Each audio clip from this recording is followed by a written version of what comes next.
So, welcome back, and you are now under contract. So, the next piece of this is the loan processing portion of the process. And this is where we take your contract, fold it into your loan application.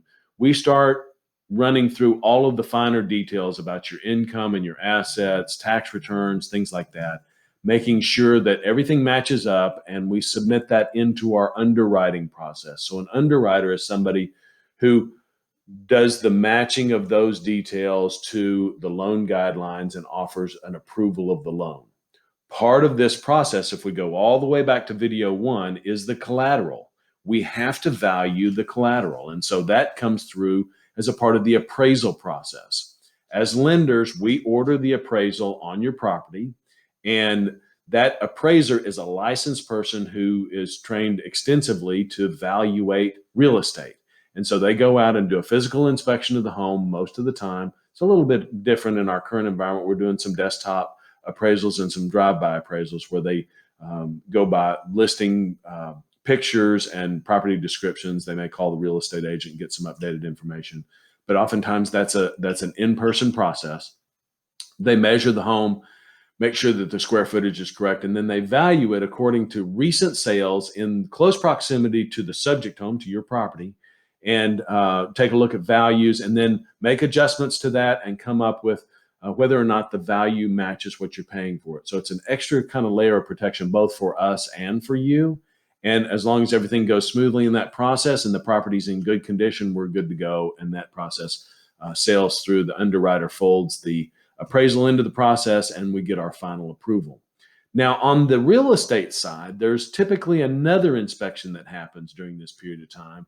In addition to all the little details that you're doing as you're packing up, shopping for homeowners insurance, all of those things that you're doing to get ready to move, your real estate agent will propose to you that you do a property inspection. So this is a little bit different than the appraisal inspection.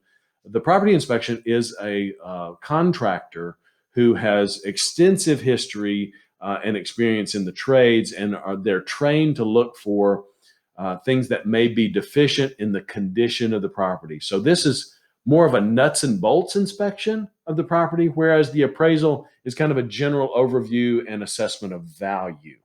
So the nuts and bolts inspection, these inspectors, they get into the crawl space and they get up on the roof if it's accessible, and they're looking for the nuts and bolts that may be loose or missing on your property. They're going to test the HVAC system. They're going to take a look at the plumbing system. They're going to take a look at electrical, test outlets and plugs. They're going to find as many things wrong with that property as they possibly can, so that you have a good assessment of the condition of the property. Now, that is an inspection that you pay for outside of closing. It's not something that the lenders require, but I believe personally that it's very important.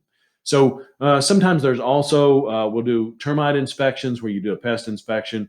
A part of the home inspection might be a radon test as well, to test for radon in the crawl space and leakage of that gas, which is relatively common in our geographical area. So all of that comes together. Typically, there is maybe some renegotiation about items that may have come up on the inspection list, where you go back to the seller and say, hey, we'd like this and this and this to be repaired, but we also found this and this and this, and we're not asking for that. There's a little bit of back and forth there, but typically that all works out well in the end for all parties. Most of the time, the sellers don't know that those things are wrong with the property, and so they're willing to fix those as well. All negotiable, that piece of it. And so all these things come together in the end for a final approval, where the underwriter looks at every single item in the file, all of your credit criteria, all of your capacity criteria, all of your character criteria. Then we look at all the collateral criteria, and we get a loan approval. And so now you're clear to close, and we send the file off into the closing department. So we're going to come into that process here in the final video in step 9. So stay tuned.